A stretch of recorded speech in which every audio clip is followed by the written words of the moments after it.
কেমন আছো সবাই? সোনাই সোহাগার নতুন একটি ব্লগে তোমাদের স্বাগত জানাই। প্রথমেই বলে রাখি, আমার গলার অবস্থা একদমই খারাপ, তাই জন্য বারবার করে ভয়েস ওভার দিতে চাচ্ছি, আর হচ্ছে না।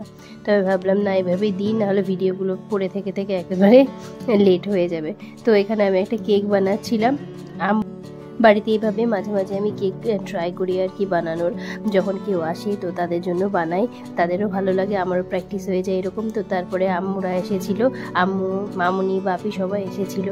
আর বাপি একদম যা পেয়েছে আর কি, বিস্কিট যত রকমের হয় সব নিয়ে এসেছে, যেগুলো আর কি আমাদের পছন্দ লাগে, যেগুলো আমরা ভালোবাসি খেতে, সেগুলো সব। তো তারপরে এই যে সন্ধ্যাবেলায় কেক কাটিং করছি, পুচকু একটু আমির সঙ্গে ঝামেলা করেছে, দিয়ে মন খারাপ হয়ে গেছে ওর। তো তারপরে এই যে তিনজন মিলে কেকটা কাটিং করছে, আর আমি এখন ট্রাই করছি। তো তাই যেরকম পেরেছি সেরকম করে আর কি বানিয়েছি। তো ওদের খুব পছন্দ হয়েছে খেতে, বাটারস্কচ ফ্লেভার ছিল কেকটার। আর এই যে এতগুলো বাজার এনেছে না, তার মানে সব কিছু নিয়ে এসেছে। এইদিকে হাঁসের মাংস রান্না হচ্ছে, আর সঙ্গে হচ্ছে চালের রুটি। আম্মু হাঁসের মাংসও এনেছে, এনে এখানে রান্না করে দিচ্ছে। যেহেতু আমরা এবার বাড়ি যেতে পারিনি, তাই জন্য যা পেরেছে, যতগুলো পেরেছে সব সঙ্গে করে নিয়ে এসেছে। তো আমি সবটা তোমাদের সঙ্গে শেয়ার করতে পারছি না, যেটুকু ভিডিও ছিল সেগুলোই আর কি শেয়ার করছি। তো এই যে ছোটো মামনি এখানে রুটি বানাচ্ছে চালের। আর সেদিন ছিল আমার একটা ক্লাস, পিৎজা ক্লাস ছিল। তো আমি ক্লাসে যাব তার আগে তাড়াহুড়ো করে আম্মুর সঙ্গে এখানে করছিলাম। আর আরেকটা জিনিস দেখাই, দাঁড়া, এই যে এইটা কেউ চেনো? এটা হচ্ছে কি বলে, একটা হাতের রুটি না এরকম কিছু, একটা মিক্স রুটি। তো এই রুটিটা টাক দাদু পাঠিয়ে দিয়েছে, আমার খেতে ভালো লাগে বলে ওখান থেকে আম্মুরা আসছিল দিয়ে। তো পুচকুর বাবাকে একটু টেস্ট করতে দিলাম, ও অফিস করছিল ওখানে। আর তোমরা তো জানো চালের রুটি দারুণ প্রিয় আমার, হাঁসের মাংসের সঙ্গে তো জমেই যায়। তো তারপরে আমি ক্লাসে চলে গিয়েছিলাম, সারাদিনের ক্লাস ছিল এটা। তো এটা ছিল পিৎজা মেকিং ক্লাস। তো এই ক্লাসে আমি নিয়েছিলাম, কেক মেকিং ক্লাস করেছিলাম যে ম্যামের কাছে থেকে, সেই ম্যামের কাছে আর কি এই ক্লাসটাও নিয়েছি। তো আমার খুব ভালো লেগেছে। বাড়িতে বাচ্চারা প্রায়শই পিৎজা খেতে চায়, তো ওই জন্য ভাবলাম একটু যদি শিখে রাখি তাহলে বেশ মন্দ হয় না। তো তাই আর কি শখের বশেই চলে গেছি শিখতে।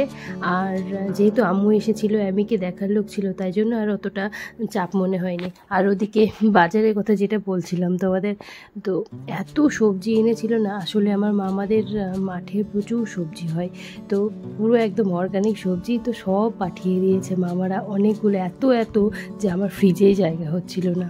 তো যাই হোক, খুব ভালো লাগছিল, সবার সঙ্গে খুব সুন্দরভাবে টাইম স্পেন্ড করছিলাম তখন।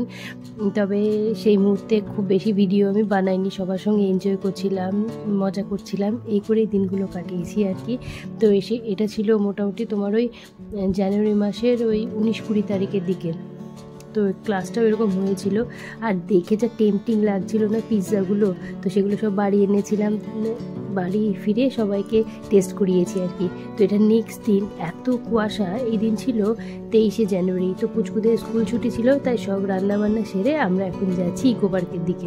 তো পুচকুর বাবা বাপিকে নিয়ে যাবে ডক্টরের চেক আপে, আর এখন আমরা গার্লস পার্টি মিলে যাচ্ছি ইকো পার্কে। কী মজাই না হচ্ছিল, সবাই মিলে যাচ্ছিলাম।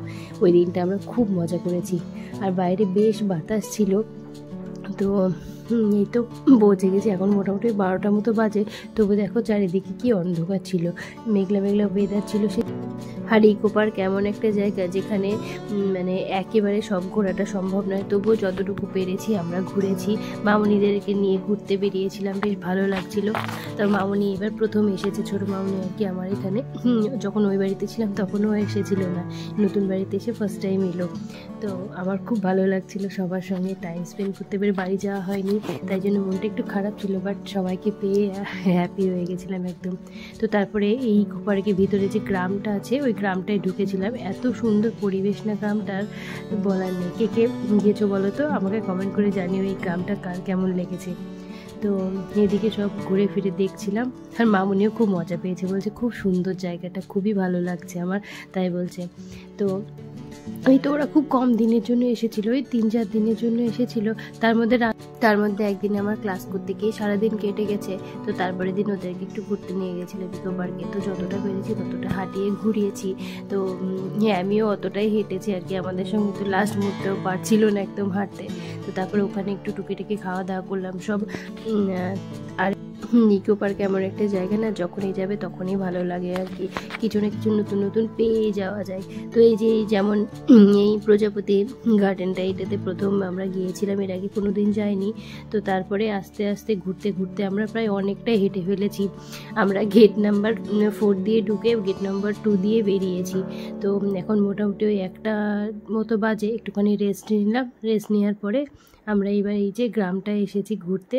এই গ্রামটায় ঢুকলে না এত ভালো লাগে না, সেই ছোটোবেলার কথা মনে পড়ে যায়। আমার মামার বাড়ির গ্রামটাও না ঠিক এরকমই ছিল আগে, এখন এরকমটা নেই, এখন অনেক চেঞ্জ হয়ে গেছে। তো সেই সব স্মৃতিগুলো মনে পড়ে যায়। সেটাই মামনি বলছে আর কি, দেখো সেই আমাদের মাঠের মতো সব সবজি চাষ করা আছে এরকম। আর আমার দেখো প্রচণ্ড টায়ার্ড লাগছে একদম, মানে শরীরটা একটু খারাপ করছিল আমার তখন। তো এই যে সব কিছু দেখে তারপরে এবার মুন্সিতে এসে ওদেরকে একটু কোল্ড কফি খাওয়ালাম। আর মামনির কোল্ড কফি খাওয়ার খুব ইচ্ছে ছিল, তার জন্য মুন্সির কোল্ড কফিটা খুব সুন্দর খেতে হয়। তো ওটা খাইয়ে তারপরে আমরা একটু রাস্তা হেঁটে নিয়ে তারপরে একেবারে চলে এলাম আমাদের ফ্ল্যাটে। তো তারপরে একটু স্কাই ওয়াকে নিয়ে গেলাম মামনিদেরকে। তো স্কাই ওয়াকে এসে মামনি বলছে আমার খুব ভালো লাগছে জায়গাটা, এটাও খুব সুন্দর জায়গা। তো সত্যি স্কাই ওয়াকটা টাইম স্পেন্ড করার মতো এই জায়গা। তো তারপর নিচে এসে এই যে ইনস্ট্যান্ট মোমো পুচকুর পাপা অর্ডার করে রেখেছিল, একটা ভেজ একটা হচ্ছে চিকেন। আম্মু চিকেন খায় না, তাই আম্মুর জন্য ভেজ। তো তারপরে এই যে বাচ্চা বাড়িকে দিলাম, সবাই মিলে বেশ মজা করছিল। কটা দিন কীভাবে যে কেটে গেল বুঝতেই পারলাম না। পুচকু আমি তো দারুণ খুশি ছিল তানিশাকে পেয়ে, যেহেতু সমবয়সী তাই ওদের খুব ভালো মানে বন্ডিংটা আর কি, যেমন আমার আর মামনির বন্ডিং ঠিক সেরকমই। তো তারপরে এটা পরের দিন আর কি। তো আমি মামনিকে একটুখানি পিস পরোটা বানিয়ে খাওয়াচ্ছিলাম, তার সঙ্গে দুপুরকার রান্নারও প্রস্তুতি চলছিল আর কি। রোস্ট বানিয়েছিলাম আলু ফুলকপির, আর তার সঙ্গে আম্মু বানিয়েছিল মাটন আর পোলাও। যেহেতু বাড়ি যাওয়া হয়নি, আগেই বলেছিলাম যে আমার বার্থডেতে বাড়ি যাওয়া হয়নি, তাই আম্মুর হাতের মাটন আর পোলাও খাওয়া হয়েছিল না, তাই আম্মু আজকে বানাচ্ছে মাটন আর পোলাও। মানে এই কটা দিন যে সব মানে কখন কি খাবো সেটাই বুঝতে পারছিলাম না, আর এরকম পরিস্থিতি হয়ে গেছিলো আর কি। আর আম্মুর হাতে রান্নার যা গন্ধ, যা টেস্ট, সেটা অন্য কোথাও পাওয়া যায় না। তারপরে এখন সন্ধ্যাবেলায় আম্মু বানাচ্ছি পিঠে। এটা হচ্ছে পুচকুর ফরমাইশে, মানে পুচকুর খুব ওই দুধ পুলি খেতে ইচ্ছে, তাই এই পুচকুর জন্য স্পেশালি আর কি বানানো হচ্ছে, আমরাও খাবো। তো এই যে এখন দুধ পুলি বানাচ্ছে আম্মু। আম্মু মানে রান্না করতে করতে অবস্থা খারাপ হয়ে গেছিলো, আবার বলছে ভাজা পিঠে বানিয়ে দিয়ে যাবো। আমি বলছি না, দরকার নেই আম্মু, ওটা পরে করলেই হবে। তো এখন এই যে বিয়ের ক্যাসেট দেওয়া হয়েছে, তাই সবাই মিলে বসে বসে দেখছে আর এমনি নাচছে। মায়ের বিয়েতে তো নাচা হয়নি, তাই এই বিয়েতে নেচে নিচ্ছে। তো এই হচ্ছে এই দিনগুলো এইভাবেই কাটিয়েছি খুব সুন্দরভাবে। তো ব্লগটা ছোট হয়ে গেছে, তবু এগুলো স্মৃতি হয়ে থাক, তাই জন্য তোমাদের সঙ্গে শেয়ার করলাম। তো চলো আজকের মতো ব্লগটা এই পর্যন্ত রাখছি, আবার তোমাদের সঙ্গে দেখা হবে পরের ব্লগে। ততক্ষণ অবধি তোমরা সবাই সুস্থ থেকো, ভালো থেকো, সাবধানে থেকো, কেমন? আসি তাহলে। আর হ্যাঁ, চ্যানেলটি সাবস্ক্রাইব করতে ভুলো না যেন। যারা ফেসবুক থেকে দেখছো তারা চ্যানেলটি ফলো করে দিও, ঠিক আছে? আসি তাহলে।